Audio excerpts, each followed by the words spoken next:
It's day 22 of the Radio Free Skaro Fluid Links Advent calendar for the year 2024.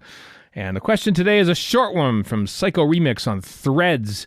What merchandise opportunity is the show missing out on? Oh, here we go. Friendship bracelets. Friendship.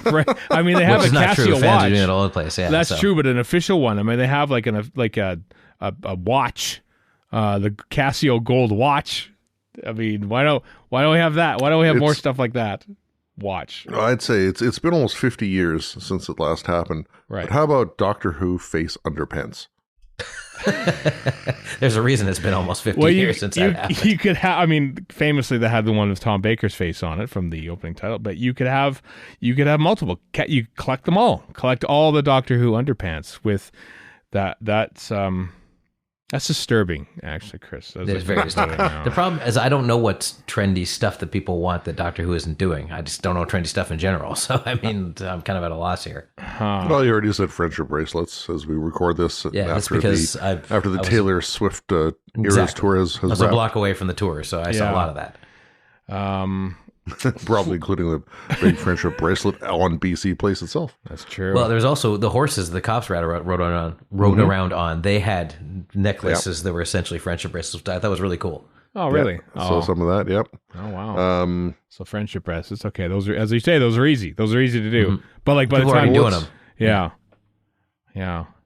Part of the problem these days, all right, is with sites like Redbubble and whatever other sites are available, I'm sure. Right. If you want a shirt, if you want a pillow, if you want underpants or whatever, you can pretty much get it done bespoke anyway. That's true. Exactly. That's a good point. So it's got to be more esoteric and weird. Like, for instance, off Etsy, I thought to myself, I wonder if anybody's made a little tiny model, and I'm looking at it right now, of the typewriter bug from Naked Lunch. And it turned out they had.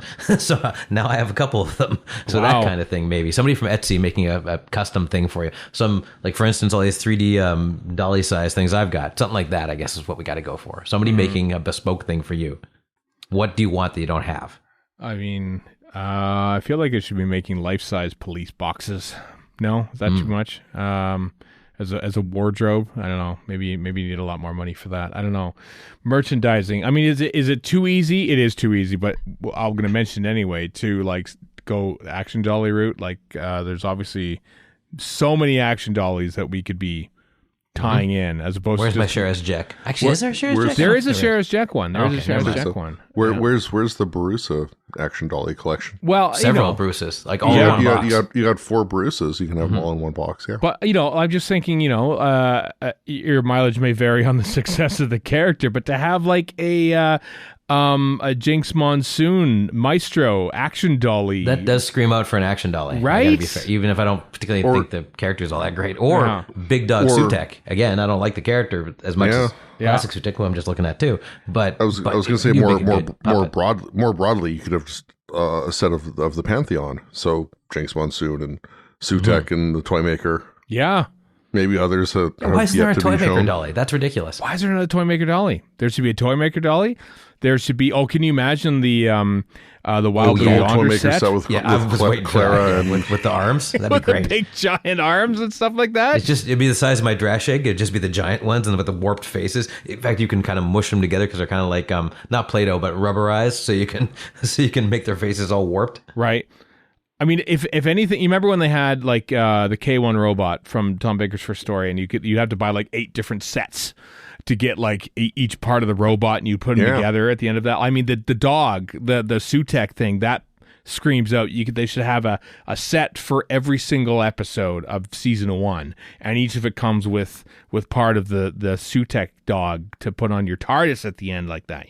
So you got to catch them all because it's kind of how it worked anyway. So okay. Let's roll with that. Let's roll with that. All right, let's do that. So you got your so that means you have to have an action figure from each of the 8 stories. Yes, that isn't Sutek. Correct. So yeah, who do we take from Space Babies? Babies. Do we take one of the babies? Do we take the booger monster? I think you have the nanny, the booger monster? 2 babies and a booger monster.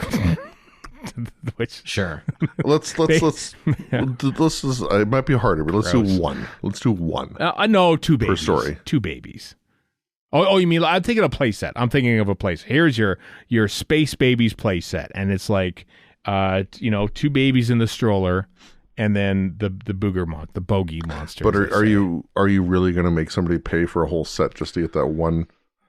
That's how it works, man. Piece. How many History of the Daleks sets have come out? I know. This is how the deal is. I'm looking because the giant robot one was just on in like individual action figures. That's true, but this is a merchandising opportunity that we're missing out on. So this is a plunder the wallet. Opportunity. Because if you just have a bogey monster, it has to have some small children. It's got to menace people. Yeah. Okay, so strollers. we're doing a couple of the babies. Think play set. Think of play set. The main 2 babies. Yeah, kind of thing? exactly. Sure. Why not? Yeah, baby. So Prime. Poppy and Eric. Mm-hmm. Yes, well done in remembering their names. Devil's Court. Are we doing? It's Jinx Monsoon. It's a given. Doing Maestro. So just Maestro. Oh God. And I would like a custom of Shooty in that awesome suit. We don't want a Beatles. I don't want the Beatles set. No, because and there's also a zillion action figures you could use for that anyway. Yeah, and they probably look more like the Beatles. That's true, even if they're weird cartoon versions. Yeah. I'm just gonna say this to get this out of the way. I'm not actually serious in this, but how about we are? How about if we did for season 1, a Susan Twist. So every episode, the Susan Twist character, right. That is the action figure that comes with the Sutek piece. That would just be We should have a Mrs. Flood figure for sure at some point. I don't know what costume she'd have on, we'll get to that maybe. But so we're doing Maestro from Devil's Court. And I think you're right. And in that playset as well, Warren, as you were saying, we get the 60s costumes for both Doctor Who and Ruby. Absolutely. Yeah. Because those are great costumes. Yeah. So that's there. That's that set. So much smaller cast then. So for Boom, are we doing? We already got I've got the mine from Boom. Is the mine going to be the action figure? The robot hospital thingy. The villain guard, and you get Vera Seradu and or Brutus. What's her name? I can't remember her name now. Verada Setu as whatever. Good call. Yeah, her. Because then they can just reuse that mold next time for the companions. Monday Flynn. Yeah. Yeah. So there we go. We used the face for her series too. Actually. Yeah, exactly. Yeah. Villain guard.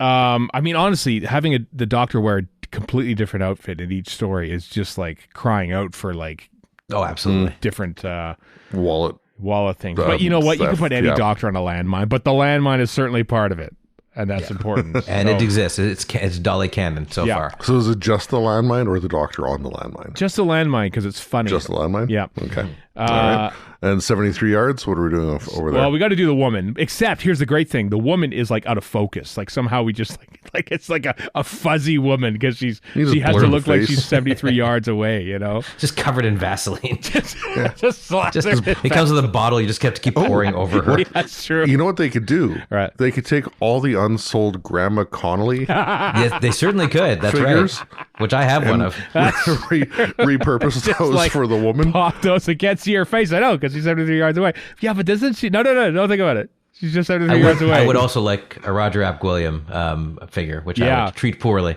That's true. Yeah, and then Ruby Sunday at age 40, I think. Mm-hmm. Yeah, but she looks identical to age 19. They just put glasses on her. It's the same dolly with glasses. Yeah, exactly. Unless you're a young viewer and you think they have like prosthetics around us. No, you stupid youths. They don't have prosthetics. Just put glasses on her. That's why she looks 40 years old. There you go. Dot and Bubble.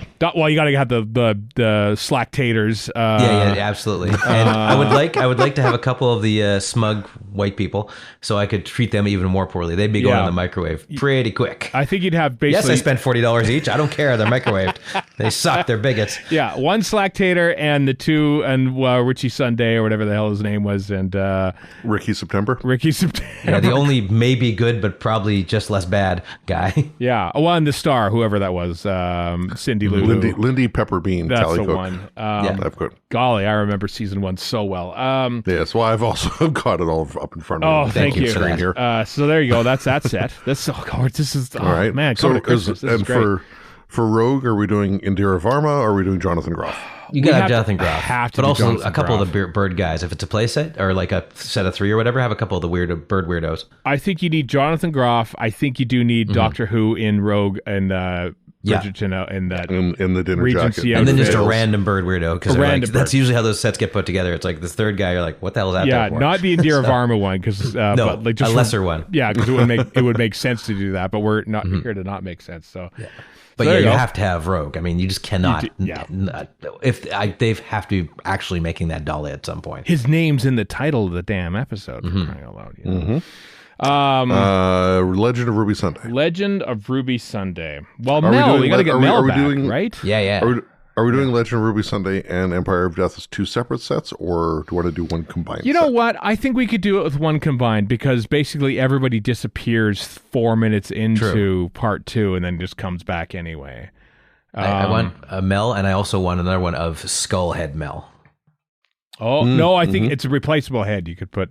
Yeah. Do I don't want 2 different. Also, I have an idea for a playset where we go in that unit memory, whatever the hell it is thing, where it's a bunch of static everywhere, and so you just have like little LCD screens, so you can turn it on and it does the static. Or it's to make it a lot easier. It's you get like Cracker Jacks or something, and you'd have the thing where you look at one angle and you see the line, the other angle is just so you do that, but it's with these walls, so you see, and then you don't the square that she's in. Right. That's really clever, Warren. I was thinking much less clever, and it would just be the coffee shop where Ruby Sunday meets her real mom. That's actually more work than mine. Yeah, it would be. I think you need if you're gonna have like a play set, I think the unit stuff has to be. I think it has to be there, right? And the memory TARDIS. They have to come up with a memory TARDIS. Oh, the memory TARDIS. Which you could put all your dollies in. That's right. Oh, I think here we go. So at the end of it, you get the TARDIS, and actually you open it up, and it is the memory TARDIS, and that's the thing that Sutek clings to. So that's the special TARDIS that you get at the end. So we get the memory. God, that's an expensive set, but I don't care. So it's the memory thing, the thing that you described, Warren, and then the memory TARDIS, and then your last bit of Sutek, obviously the head probably. And then a zombie Mel, and I think that's all. I can't think of any putting more in there without jacking. That's more thought I've put into Empire of Death than it lasts 2 months. That's true. That's true. And then just to screw over the Gen Alphas, we can put in a VHS tape. Perfect. And they'll call it a VHS instead of VHS player instead of a VCR, which is from the 1900s. Yeah. There you go. The late 1900s. Yeah, and it's and they basically put the whole season of Doctor Who on that VHS tape, and but you have to get it in there with tweezers, so it plays on a tiny little proper cathode ray TV. Exactly. Perfect. All right, coming soon, coming in 2025 to shops near you. All the things that we just said at the low price of several $100s, all just to get Sutek riding on a TARDIS. Perfect.